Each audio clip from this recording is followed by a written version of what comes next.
Donc, commençons. Tout d'abord, donc blockchain, on va forcément parler de crypto-monnaie. On va commencer par un tout petit peu de cryptographie pour voir les briques qu'on va utiliser. Très rapidement, la monnaie, c'est pas mon domaine, je laisserai ça à mon collègue après. Et on parlera ensuite des crypto-monnaies. Donc, cryptographie. La cryptographie symétrique, c'est justement ce qui existait avant qu'on puisse avoir la cryptographie avec les publics, ce qu'on utilise en crypto-monnaie. L'idée, c'est que c'est la même clé qu'on va utiliser pour chiffrer et déchiffrer les fichiers. Ou bien plutôt, avec la clé de chiffrement, on peut retrouver la clé de déchiffrement et vice-versa.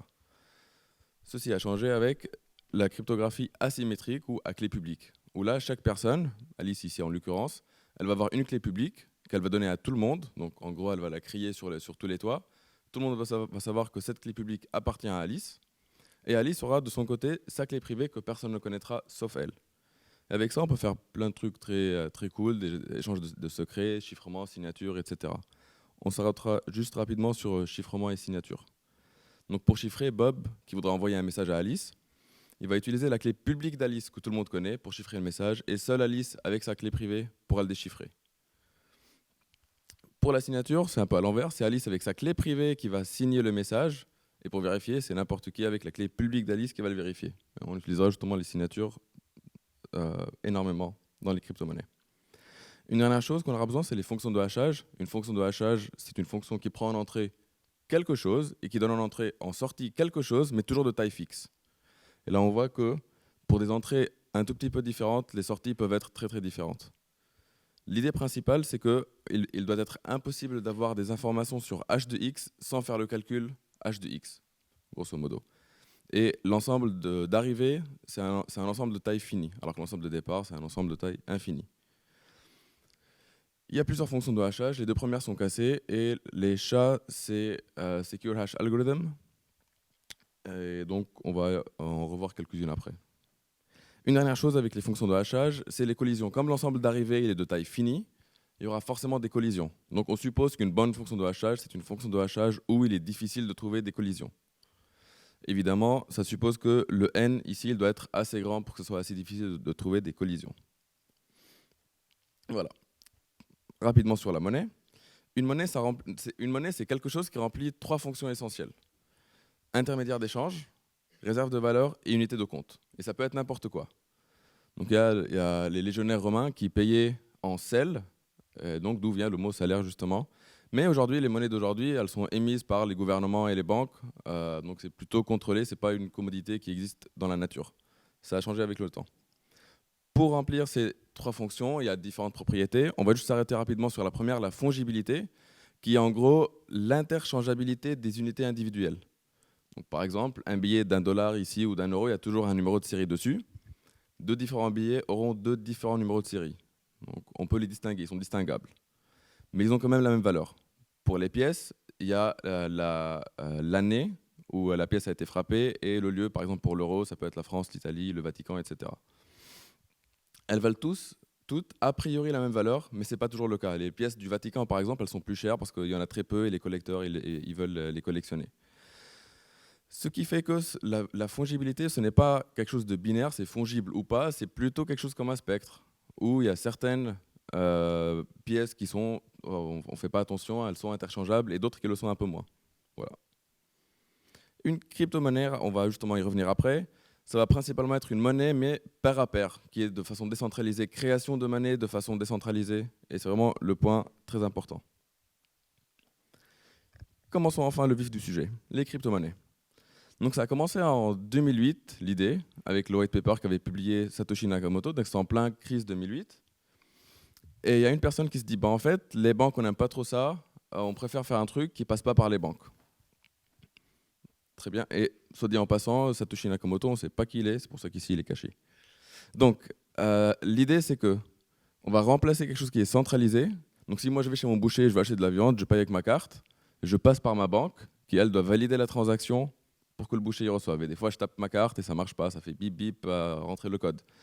Et la banque, elle peut très bien geler mon argent en banque. C'est elle qui contrôle au final. Et on doit avoir confiance en la banque. C'est un tiers de confiance, c'est très important. En Suisse, par exemple, où les banques elles sont très très fortes, c'est principalement à cause de la confiance qu'on a en les banques suisses. Dans d'autres pays comme le Liban, il n'y a plus de confiance dans le système financier, ça ne marche plus. Donc la confiance, c'est la clé du système bancaire. En contrepartie, Satoshi s'est dit, pour remplacer la banque, la solution, c'est tout le monde est la banque. Je ne suis pas obligé de passer par une entité en particulier, je peux passer par n'importe qui pour faire ce que j'ai à faire. Donc, ce groupe de personnes qui ne se font pas confiance, ils vont se mettre d'accord à rédiger bloc par bloc des transactions. Un bloc de transaction après un bloc de transaction, ce qui fait une chaîne de blocs, donc la blockchain. Comment écrire ces blocs? Là, il y aura deux grandes familles de consensus sur la chaîne de blocs. Soit Nakamoto, ça vient de Satoshi Nakamoto, et c'était sa contribution principale de comment faire ça. L'idée, c'est toutes les personnes qui maintiennent la blockchain, donc qui écrivent dedans, qu'on va appeler mineurs, on va choisir une personne au hasard en compétition. La première personne qui gagne la compétition a le droit de faire un bloc. Sinon, ça va être des consensus plutôt BFT, où là, ils vont beaucoup communiquer entre les mineurs, ils vont se mettre d'accord sur ce qu'il y aura dans le prochain bloc, est-ce que c'est bon, est-ce que c'est pas bon, etc. Dans Bitcoin, par exemple, pour trouver un bloc, il faut faire une inversion partielle d'une fonction de hachage. Donc un bloc qui contient le haché du bloc d'avant pour qu'on puisse les lier, des transactions TX et un nonce. Le nonce, c'est un nombre qu'on va trouver, on peut mettre n'importe quoi, tant que le haché de tout le bloc, avec SHA-256, soit plus petit qu'un certain target. C'est ce qu'on appelle le proof of work. Donc il faut essayer de trouver un nonce, on cherche, on trouve un nonce, on a un bloc. Donc la première personne qui le trouve peut mettre un bloc dans la blockchain. Il se peut qu'il y ait plusieurs personnes qui trouvent un bloc plus ou moins au même moment, ce qui fait un fork, une fourchette. Et donc, ce sera le reste du réseau qui va venir miner par-dessus une branche ou l'autre, et ce sera la branche la plus longue, la plus difficile, qui sera la branche principale. Les autres branches, elles seront laissées tomber. Mais également, il peut y avoir des attaques. Donc, s'il y a une personne qui veut, donc supposons là à la fin, la branche en bas où il y en a deux, si cette branche, il y a des gens qui vont miner dessus plus rapidement que la branche du dessus, celle du dessus va être annulée et celle du dessous va être gardée. Ce qui fait que les transactions qui avaient été validées en haut, elles vont être annulées.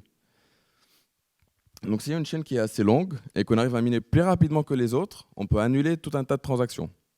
Donc c'est l'attaque de la double dépense.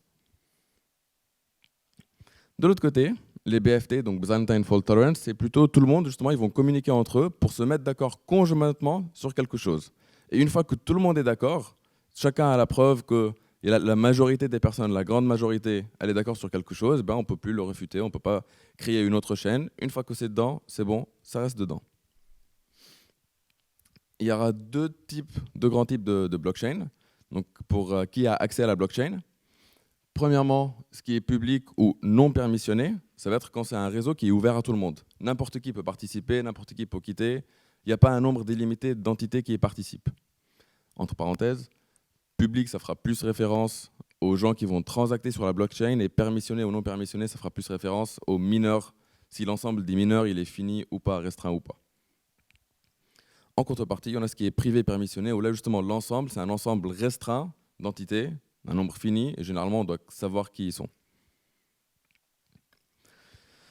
Pour mettre ces deux notions ensemble, ce qui est Nakamoto, donc choisir le prochain mineur en championnat, en compétition, ça marche dans tous les cas de blockchain, permissionné ou non permissionné. La sécurité, c'est plutôt du probabilistique parce que si la chaîne elle est assez longue, c'est très très peu probable qu'on puisse les annuler.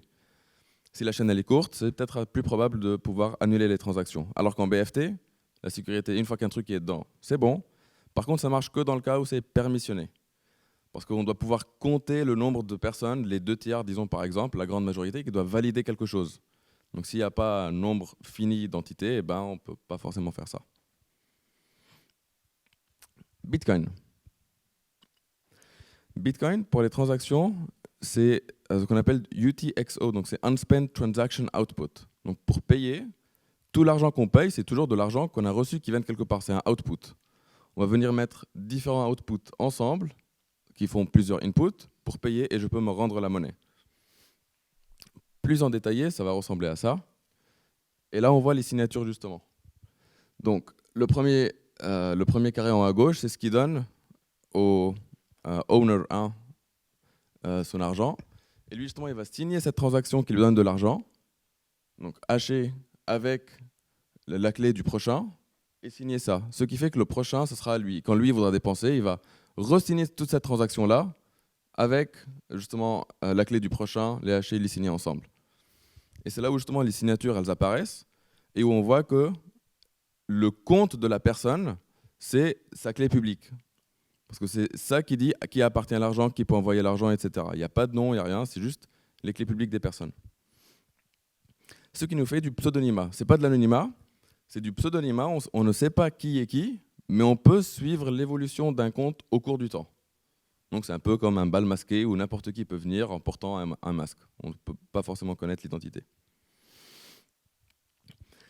Dans Bitcoin, il y a plein de mineurs, et il peut y avoir de plus en plus, ce qui fait qu'il y a plein de personnes qui essayent de résoudre cette inversion partielle de fonction de hachage en parallèle. Et aujourd'hui, on appelle ça des fermes de minage, donc il y a vraiment des serveurs dédiés, une tonne de serveurs qui sont dédiés à faire ça, ce qui fait qu'au final, ça va consommer pas mal d'argent. Ce graphe ici, il est un petit peu daté, la Bitcoin, il est quand même pas mal remonté. Ça consomme énormément d'énergie, tous ces calculs-là, pour au final juste choisir la prochaine personne qui va faire un bloc.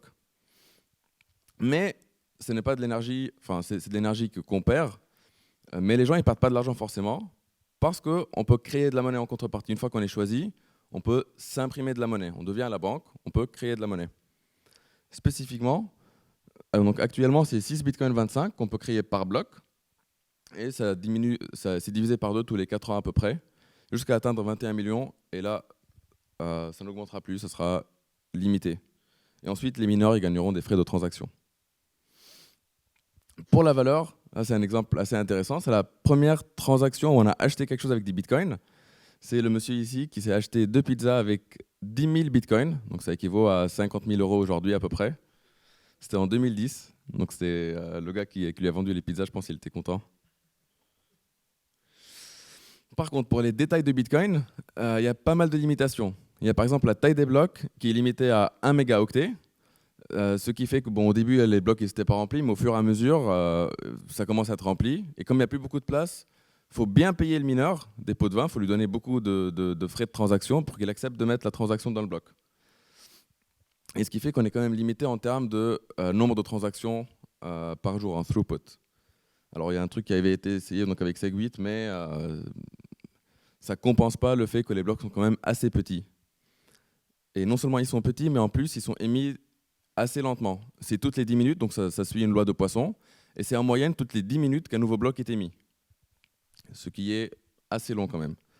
Et pour confirmer un bloc, il faut attendre qu'il soit assez loin dans la blockchain pour être plutôt ou assez sûr qu'il ne va pas être annulé plus tard. Donc généralement on considère 6 blocs, donc en moyenne 1 heure, mais ça peut beaucoup varier, et ce qui fait que c'est pas très pratique. Si je vais aller acheter une brique de lait, je dois attendre 1 heure chez mon commerçant, c'est pas forcément idéal non plus. Donc justement, il y a pas mal de forks qui se sont créés. Donc des forks, c'est comme on a vu tout à l'heure, sauf que là, quand ça fork, ça continue et ça se divise en 2 crypto-monnaies différentes. Donc les différents bitcoins de même couleur, c'est différentes layers avec des protocoles qui sont venus par-dessus. Mais il y a d'autres bitcoins qui se sont créés avec différentes justement fonctionnalités pour la taille des blocs, pour le nombre de transactions, etc. Je passe rapidement sur Primecoin. S'il y a des mathématiciens dans la salle, j'espère qu'ils vont aimer ça. Donc l'idée ici, c'est au lieu de consommer de l'énergie pour juste choisir la prochaine personne, autant en profiter pour faire quelque chose. En particulier, trouver des nombres premiers particuliers. C'est des chaînes de Cunningham de première ou de deuxième espèce ou des by-twin chains. Les by-twin chains, c'est les termes impairs forment une chaîne de première espèce et les termes pairs une chaîne de deuxième espèce. Et la chaîne de première espèce, c'est des nombres de Sophie Germain. Voilà. Donc voilà un exemple. Et au lieu du hash du bloc d'avant, pour les relier ensemble, il faut que le hash, justement, qui soit en lien avec la tête de la chaîne de nombres premiers. Et puis la récompense, c'est par rapport à la difficulté de la chaîne, donc de la taille et des nombres, etc. Et c'est un bloc toutes les minutes. Donc on voit qu'après Bitcoin, on a toujours essayé de faire très rapidement un temps de création de blocs, pour que ce soit beaucoup plus intéressant pour les utilisateurs notamment. Ensuite, Ethereum. Donc c'est Vitalik Buterin, c'était son idée qu'il l'a lancé. Et à la base, l'idée c'est, au lieu de juste écrire des transactions, on va avoir un ordinateur décentralisé. Donc au lieu que tous les mineurs ils fassent simplement des transactions, ils vont avoir un état, disons un ordinateur chez eux sur leur ordinateur avec des registres, des données, puis ils vont faire des calculs dessus. Donc ça va vraiment. Et les transactions, ce ne sera pas que des transactions monétaires, mais ça peut être des contrats, enfin du code qu'on va exécuter justement. Pour cela, c'est le langage Solidity qu'on utilise, donc qui a été développé pour ça.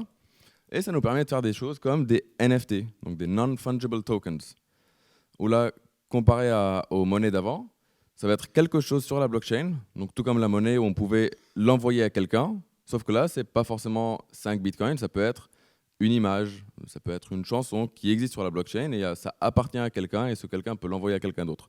Tout le monde y a accès, mais c'est juste l'appartenance qui change.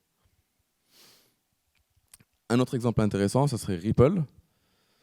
Ripple, le but, c'était pour le système financier également, mais ce n'était pas de remplacer les banques, mais plutôt de venir aider à faire des tâches qui étaient très compliquées pour les banques. En particulier, si vous avez déjà essayé d'envoyer de l'argent ou de recevoir de l'argent de l'étranger, je dis non zone euro, en dehors de zone CEPA également, c'est assez compliqué, il y a pas mal de papiers à remplir, ça prend pas mal de temps également. Ripple, il vient se positionner là-dessus. Donc, il propose deux différents types de monnaies, entre guillemets, pas vraiment des monnaies. La première, c'est des IOU. IOU. IOU en anglais, c'est je te dois. Donc ici l'idée, c'est de mettre en relation toutes les banques et d'écrire dans la blockchain de Ripple qui doit combien d'argent à qui. Donc s'il y a A qui doit 10 $ à B, et B, 5 mois plus tard, qui doit 10 $ à A, bah, ça s'annule. Donc là, on peut écrire et voir qui doit combien d'argent à qui. Mais également, une autre option que Ripple propose, c'est sa crypto-monnaie XRP, où là, les banques pourront transacter entre elles, s'envoyer de l'argent en utilisant la crypto-monnaie de Ripple XRP. Donc ça, c'est un petit peu un tour de quelques crypto-monnaies intéressantes. Et levez de main, s'il vous plaît, qui connaît le Kern? Ok.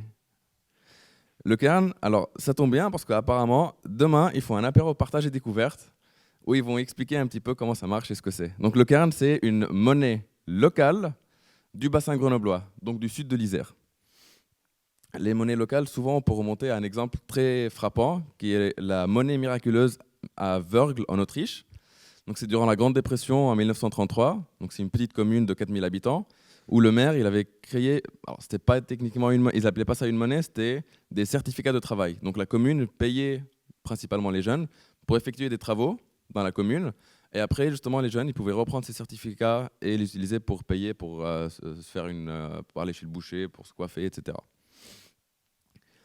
Une spécificité, c'est justement les timbres qu'on voit là à droite. C'est qu'il y avait une surestarie. Donc le fait qu'on doit perdre de l'argent pour garder de l'argent au cours du temps. Donc c'est un peu comme une fonte de l'argent, une fonte temporelle de l'argent. Et, soit dit en passant également pour Wörgl, pendant la Grande Dépression, donc ça a duré 6 mois l'expérience, avant que la Banque centrale autrichienne ne tombe dessus et qu'ils arrêtent tout ça. Et pendant ces 6 mois, ils ont vraiment réussi à inverser. Ils étaient en croissance économique pendant les 6 mois, alors que c'était la Grande Dépression en Europe. C'est très, très intéressant. Aujourd'hui, en France, on est très, très avancé en termes de monnaie locale. Il me semble que c'est d'ailleurs le pays avec le plus de monnaie locale au monde. Alors là, on voit la Doum, donc c'est dans le Puy-de-Dôme à Clermont. Mais la plus importante, c'est l'Eusko, dans le Pays basque. Sur les 4 millions d'euros en circulation en France, 3 millions sous forme de monnaie locale, 3 millions d'euros, c'est l'Eusko, à elle seule. Donc c'est vraiment très très grande monnaie locale en France, parmi les plus grandes au monde. Tout ça, c'est cadré par la loi sur l'économie sociale et solidaire. Et là, il faut qu'il y ait une association qui va gérer la monnaie, avec des commerçants qui vont signer la charte et qui, eux, ont le droit d'accepter la monnaie. Quand on achète de la monnaie locale, on ne peut plus la retransformer en monnaie souveraine, en euros par exemple. Donc cette monnaie-là, elle va rester et que circuler sur le territoire local. Donc ça va justement favoriser les circuits courts. Mais il doit également y avoir, donc d'après la loi, l'association doit toujours avoir elle doit indexer entre guillemets la monnaie locale sur la monnaie souveraine. Donc généralement ce qui se fait, c'est que quand on va acheter avec 5 euros du Kern par exemple, l'association elle va garder ces 5 euros de côté, elle n'a pas le droit de les dépenser, elle n'a pas le droit de faire quelque chose avec, elles doivent rester présents si jamais on doit les rééchanger. Alors rééchanger, nous on n'a pas forcément le droit, mais les commerçants qui doivent acheter des produits des fois d'ailleurs, ils peuvent reacheter des euros souvent ils doivent payer 5% de taux de change. Et c'est justement avec ça que l'association se permet de rouler, elle constitue son fonds de roulement. Donc l'idée qu'on est en train de travailler dessus, c'est de faire une crypto-monnaie locale. Donc l'idée, c'est on a une zone pour la monnaie locale où la monnaie locale est censée circuler que dedans. Bien, on peut se dire, et donc c'est que dedans et à l'extérieur, ça ne circule pas. C'est comme si on avait une fonte de 100% à l'extérieur de la zone de la monnaie. Mais on pourrait dire que dans une certaine zone, il n'y a pas de fonte. Si on paye plus loin, il y aura un petit peu de fonte. Si on paye un peu plus loin, on va perdre encore plus d'argent, etc. Ce qui fait que les gens qui habitent ou qui veulent commercer à la limite de la zone de la monnaie locale, bah, ils peuvent quand même commercer. Ce n'est pas que d'un côté, ils peuvent payer et de l'autre côté, ils ne peuvent pas payer. Pour faire ça, on va utiliser des protocoles de distance bounding. Donc l'idée ici, c'est que pour savoir que quelqu'un se trouve assez proche d'un endroit donné, on va envoyer un challenge, plein de bits d'affilée, et cette personne doit renvoyer des bits qui correspondent. Donc, on va pouvoir vérifier que c'est bien la bonne personne qui est en train de répondre à mon challenge et qui valide justement, qui réussit le challenge. On va mesurer le temps d'aller-retour, le temps de propagation, et on sait que rien, en tout cas l'information ne peut pas se déplacer plus rapidement que la lumière, donc on peut avoir une borne supérieure sur la distance qui nous sépare. Grâce à ça, justement, on peut dire que cette personne, elle a acheté sa monnaie locale dans un endroit donné, elle est en train de les dépenser dans un autre endroit, et elle peut vérifier justement qu'elle se trouve ici à cet endroit-là et là-bas à l'autre moment. Et on peut calculer justement la distance, et donc s'il doit y avoir une fonte géographique pour le coup, ou pas, et si oui, de combien. Et avec ça, du coup, on peut avoir une seule monnaie locale, mais universelle. Parce que tout le monde pourra utiliser la même monnaie locale qui va toujours favoriser le local, mais qui peut être applicable la même partout. Et également, cette fonte géographique, justement, c'est ça qui pourrait être utilisé pour alimenter l'association. Donc, au lieu de, justement, c'est au moment où on rachète des euros qu'il y a 5% qui seraient prélevés, là, c'est tout simplement quand on paye un peu plus loin, c'est ça qui est prélevé et puis qui va alimenter l'association. Je vous remercie. Et je vous ouvre à la question.